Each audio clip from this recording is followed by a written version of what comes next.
आपको लगता है कि आप ओवर थिंक कर रहे हो, पर सच बताऊं, ओवर थिंकिंग कोई हैबिट नहीं होती। ये आपके ब्रेन का एक इमरजेंसी अलार्म होता है जो तब बजता है जब आपका माइंड डेंजर इमेजिन करता है, भले ही डेंजर हो या ना हो। जरा ध्यान से देखना और समझने की कोशिश करना। आप मेरे हाथ में एक बॉटल देख रहे हैं। इस बॉटल में मैंने यहाँ तक का पानी भरा हुआ है।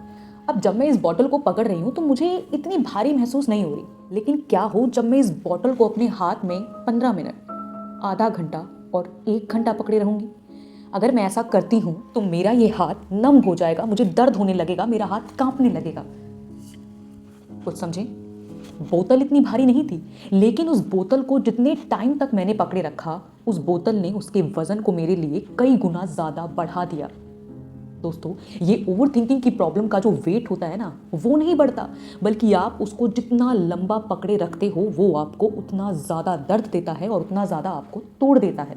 मैं आपसे वादा करती हूँ कि अगर आप इस वीडियो को एंड तक देखोगे तो आप ओवर थिंकिंग के उन सारे रियल रीज़न को समझ पाओगे जिनकी वजह से ये आपको पकड़े रखती है और इसके लूप से आप बाहर नहीं आ पाते, और वो सोल्यूशन जिनका यूज़ करके अगर आप ओवर थिंकिंग से गुजर रहे हो तो इस बीमारी को अपनी ज़िंदगी से हमेशा के लिए मिटा दोगे। चलिए अब मैं आपको उन 5 सच के बारे में बताती हूँ जिनसे आप अभी तक अनजान थे, और इसी अनजानेपन के कारण आपने ओवर थिंकिंग को अपनी ज़िंदगी का सबसे बड़ा स्ट्रेस, एंजाइटी और डिप्रेशन का कारण बना लिया।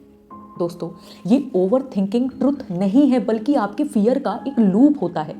आपका ब्रेन फ्यूचर को कंट्रोल करना चाहता है, और जब कंट्रोल नहीं मिलता तो वो थॉट्स को मल्टीप्लाई करना शुरू कर देता है। यानी अगर आप हर बार व्हाट इफ ये सोचते हो तो ये इस फियर को लूप में बांध देता है। यानी आप बार बार अगर ऐसा हो गया तो, अगर ऐसा हो गया तो, और जब ये लूप एक्टिवेट होता है तो ओवर थिंकिंग अनस्टॉपेबल हो जाती है, क्योंकि आप उस लूप में फंसते चले जाते हो और वो लूप आपके डर को मल्टीप्लाई कर देता है। दोस्तों, fear can't be fixed by thinking, fear is fixed by grounding. Truth 2 है, your mind lies to protect you. दोस्तों, ये समझना बहुत ज़रूरी है कि जब आप ओवरथिंक करते हैं तो आपका दिमाग आपसे कभी सच नहीं बोलता, बल्कि वो आपको प्रोटेक्ट करने के लिए आपके सामने रोस्ट के सिनेरियोज इमेजिन करवाता है। यानी वो सारी चीज़ें जो शायद कभी हुई नहीं और शायद भविष्य में कभी होंगी भी नहीं, लेकिन जिनके बारे में आपका दिमाग आपको बार बार इमेजिन करवाकर आपकी पूरी लाइफ पर क्वेश्चन मार्क लगा देता है। याद रखना, आपका दिमाग आपको बचाने के लिए पैदा हुआ था, और वो बचाना हमेशा नेगेटिव फेज में लेकर जाता है। अपने दिमाग को सही डायरेक्शन में चलाने के लिए आपको उसे ट्रेन करना पड़ता है। दोस्तों, ये आपका ब्रेन एक सर्वाइवल मैकेनिज्म है। ब्रेन सोचता है कि अगर मैं सबसे बुरा इमेजिन करवा दूंगा इसे तो शायद ये हर्ट नहीं होगा, लेकिन सच तो ये है कि जब आपको ब्रेन वो बुरे से बुरी चीज़ इमेजिन करवा देता है तो जो बचने के रास्ते होते हैं ना, वो भी खत्म हो जाते हैं। यानी आप वो चीज़ सोचने लगते हो जो कभी हुई भी नहीं थी, और आप उस चीज़ में फंसकर अपने आसपास का ऑरा नेगेटिव कर देते हो। तो याद रखना दोस्तों, जब भी आप नेक्स्ट टाइम ओवरथिंक करो तो ये अपने दिमाग को याद दिलाओ कि ये सिर्फ एक इमेजिनेशन है, सच नहीं है। ट्रुथ 3 है, आपका माइंड पास्ट के ट्रॉमा को रिपीट करता है। एक बात बताइए, जो चीज़ आपके कल में हो चुकी है, क्या आप उसे लाखों की दौलत और अपनी ज़िंदगी देकर भी वापस ला सकते हो? कभी नहीं ला सकते। लेकिन आपका दिमाग जिसे आपने रिवाइव नहीं किया, आपका सबकॉन्शियस माइंड जिस पर आपने काम नहीं किया, वो आपको बार बार उस पास्ट ट्रॉमा की तरफ खींच कर ले जाता है। दोस्तों, ओवरथिंकिंग के 70% थॉट्स एक्चुअली आपके पास्ट से आते हैं।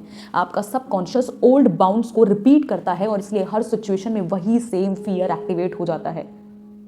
आपका माइंड पैटर्न रिपीट करता है। याद रखना कि ओवरथिंकिंग के टाइम आप अपने पास्ट को फील कर रहे होते, अपने प्रेजेंट को नहीं।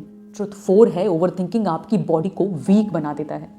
जी दोस्तों, ये सिर्फ एक मेंटल प्रॉब्लम नहीं है, बल्कि ओवरथिंकिंग डायरेक्टली आपकी हार्ट बीट बढ़ाता है, आपकी बॉडी में स्ट्रेस हार्मोन रिलीज करता है, एनर्जी ड्रेन कर देता है और स्लीप को डैमेज कर देता है। ओवरथिंकिंग आपको मेंटली ही नहीं बल्कि फिजिकली भी वीक बनाता है। अब ट्रुथ 5 में मैं आपको बताऊंगी कि घबराने की जरूरत नहीं है। ये ओवरथिंकिंग जितनी बड़ी प्रॉब्लम है, इसका सोल्यूशन उससे बहुत ज़्यादा आसान है। बस आपको ये 4 ब्रेन हैक्स यूज़ करने हैं जो आपकी ओवरथिंकिंग के लूप को बिल्कुल ब्रेक कर देंगे।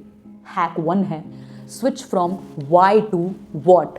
यानी आपका वाई हमेशा विक्टिम मोड ऑन करता है, और जब आप वॉट यानी क्वेश्चन पूछते हो, सॉल्यूशन मोड ऑन करता है। यानी अगर आप बार बार खुद से पूछते रहते हो कि ऐसा मेरे साथ क्यों हुआ, why did this happens to me, why me, तो ये क्वेश्चन ब्रेन को इमोशनल लूप में डालते हैं।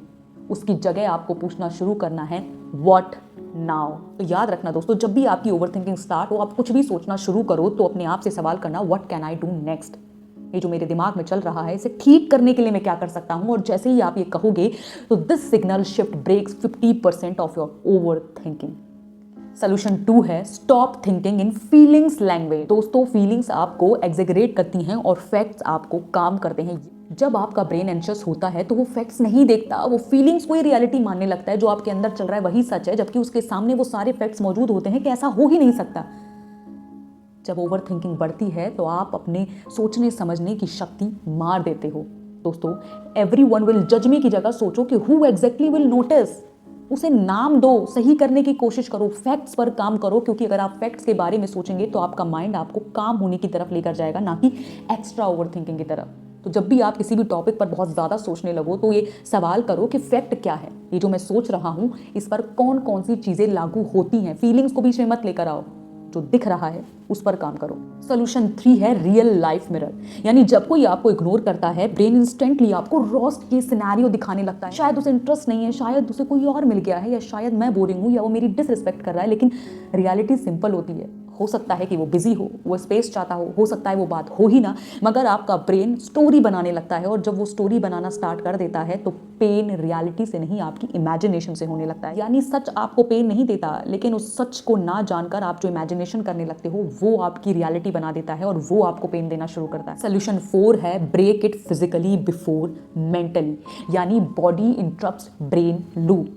ओवर थिंकिंग मेंटल प्रॉब्लम नहीं है, बल्कि ये आपकी नर्वस सिस्टम एक्टिवेशन है। दोस्तों, जब भी ओवर थिंकिंग हो तो उसी समय 30-40 सेकंड के लिए डीप एक्सेल ब्रीथिंग शुरू कर दो। तुरंत अपने कमरे में वॉक शुरू कर दो, अपना म्यूजिक सुनना शुरू। आप जिस भी भगवान को मानते हो उसके नाम का जाप करो या म्यूजिक लगाकर बस कमरे में चलो और उस गाने को साथ में गुनगुनाओ। क्योंकि याद रखना दोस्तों, जब आप इन स्टेप्स को फॉलो करना शुरू करोगे तो आपका दिमाग आपसे लड़ेगा, इन्हें ना करने के लिए आपको बार बार फोर्स करेगा, आपको दोबारा उन्हीं चीज़ों में लेकर जाएगा। पर जीत वही पाएगा जो इन सब पर काबू करके अपने दिमाग को कंट्रोल में करेगा और अपनी ओवर थिंकिंग को हटाने के लिए जो मैं स्टेप्स बता रही हूँ उसे ज़रूर फॉलो करेगा। दिक्कतें सबको होती हैं, लेकिन 1% में वही लोग आते हैं जो इन सब से आगे निकलकर अपने आप को जीतना जानते हैं। दोस्तों, याद रखना, जब दिमाग में विचारों का लूप बनता चला जाए ना तो गिलास में पानी लेना और सिप सिप करके पीना शुरू कर देना।